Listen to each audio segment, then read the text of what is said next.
After 75, if you still do these 6 things, you're truly one of a kind. I've been thinking about this more often lately, especially when people ask me what changes most when you reach this stage of life between 75 and 85. And I'll tell you straight, it is not one single dramatic change. It is a slow narrowing of certain habits, a quiet letting go of things you once did without thinking. But there are still a few things that, if you continue doing them, you really do stand out, not proudly or exaggeratedly, but in a simple, grounded sense of still being fully engaged with your own life. Let me walk you through what I mean, in order, starting with the first thing, because order matters here more than people realize. The first thing is maintaining a consistent physical routine.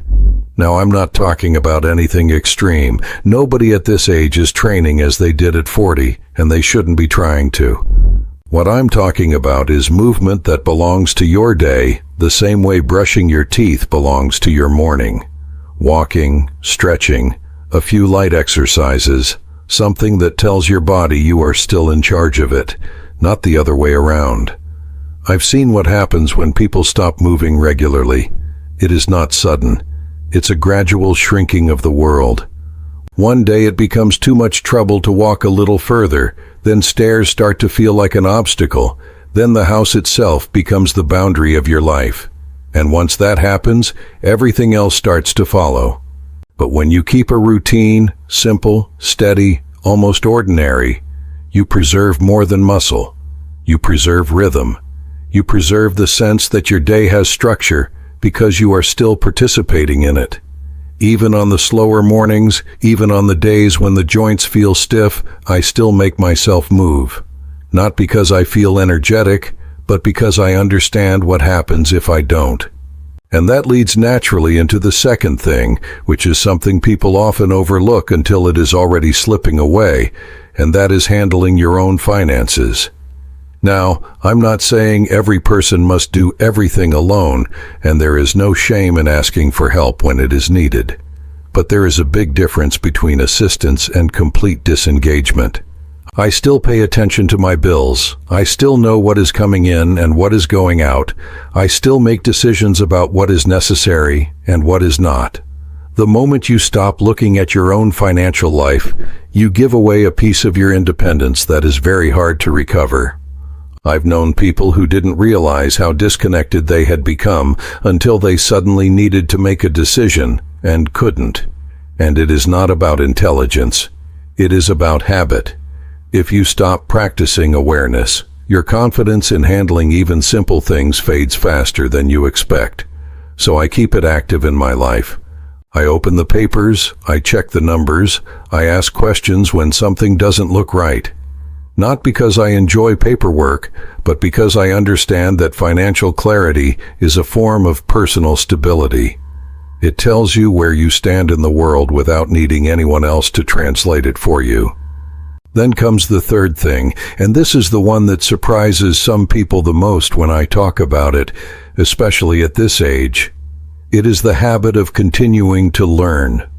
Not in a formal classroom sense, not with pressure or deadlines, but in the way you stay mentally open to new information. I still read regularly. I still follow what is happening in the world. I still try to understand changes in technology, even when it takes me longer than it used to.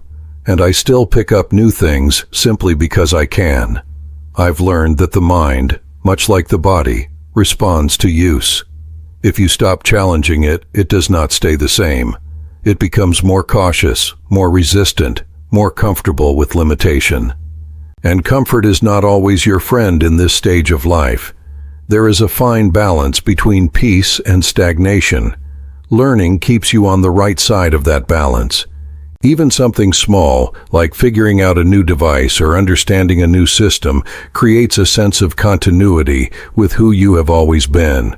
You are not becoming someone new, you are simply refusing to stop expanding. And I can tell you from experience that makes a difference not only in how sharp you feel, but in how connected you remain to the world around you. So these are the first 3 things I keep close in my life: the physical routine that keeps the body engaged, the financial awareness that keeps independence intact, and the habit of learning that keeps the mind from closing in on itself. Each one supports the other in ways that are not always obvious at first, but over time, they form a kind of quiet structure that holds the day together. And without that structure, the years can start to feel heavier than they need to be. The fourth thing is one that I did not fully appreciate until I got older, and that is staying socially active because you genuinely want to, not because you feel obligated to. There is a very important difference between the two. When we were younger, so much of our social life happened automatically.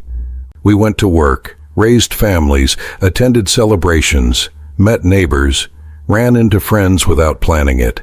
Life itself kept us connected.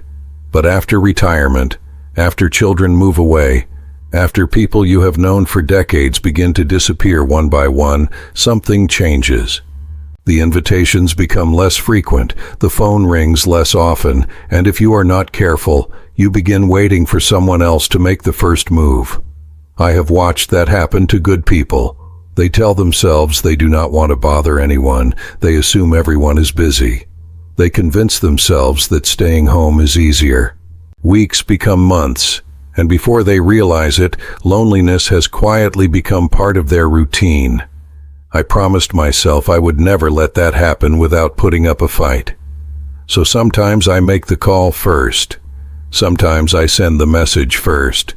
Sometimes I walk over to speak with a neighbor, or I spend a little extra time talking to someone at the market instead of rushing home.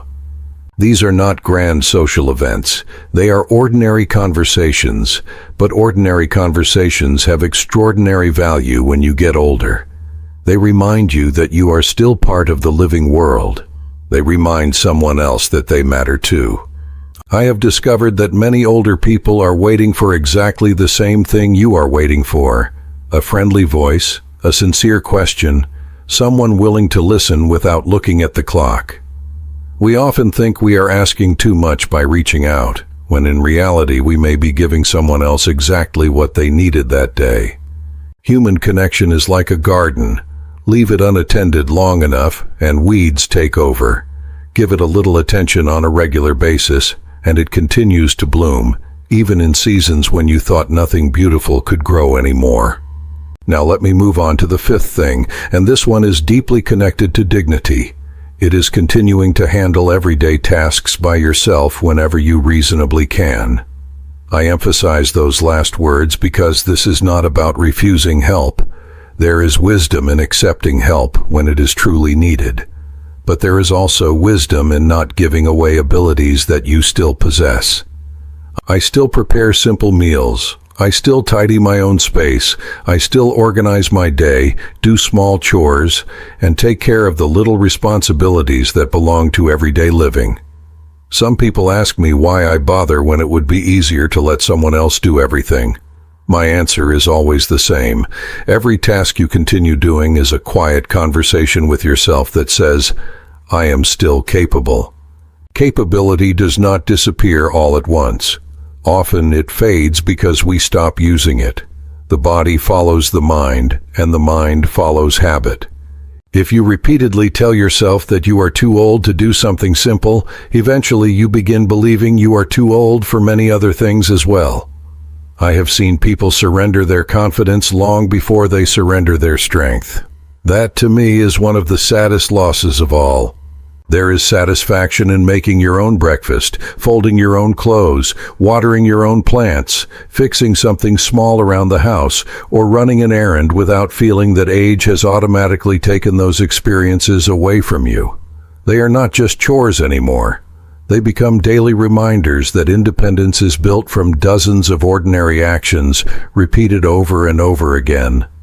The world often celebrates dramatic achievements, but at our age, quiet competence is its own kind of victory. Every evening when I look around my home and know that I have cared for it with my own hands, I sleep a little better. Not because the house is perfect, but because I remained an active participant in my own life that day. And now we arrive at the sixth and final thing, and in many ways, I believe it holds all the others together. It is keeping a sense of personal direction. That may sound like something only young people need, but I have found exactly the opposite. As long as you are alive, you still need something to look forward to. You still need reasons to wake up with intention instead of simply waking up because another day has arrived. My goals today are much smaller than they were decades ago, but somehow they feel more meaningful. I might decide to finish a book this week, visit an old friend next month, improve my little garden before autumn arrives, learn one new feature on my phone, or simply become a little more patient than I was yesterday. These are not headlines. They will never appear in a newspaper, but they give shape to my days. Without purpose, time becomes something that happens to you. With purpose, even a quiet day has direction. I think that is one of the greatest lessons old age has taught me. Happiness is rarely hidden inside one enormous event.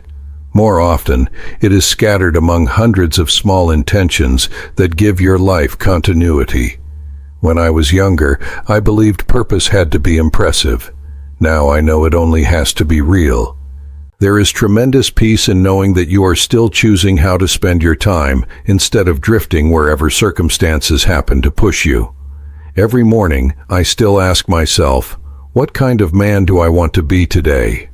Not what kind of achievements I want, not how much money I want to make, not how many people will notice me. Just what kind of man I want to be.